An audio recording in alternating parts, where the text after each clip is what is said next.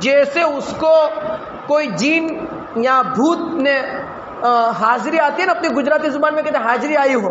اگر کسی کو تکلیف ہو, بیماری ہو جنات کی یا بھوت کی, اور حاضری آتی ہے اور 8-8 10-10 لوگ اس کو پکڑے تو بھی عجیب اس کی حرکتیں ہوتی ہے. اللہ تعالیٰ فرماتے ہیں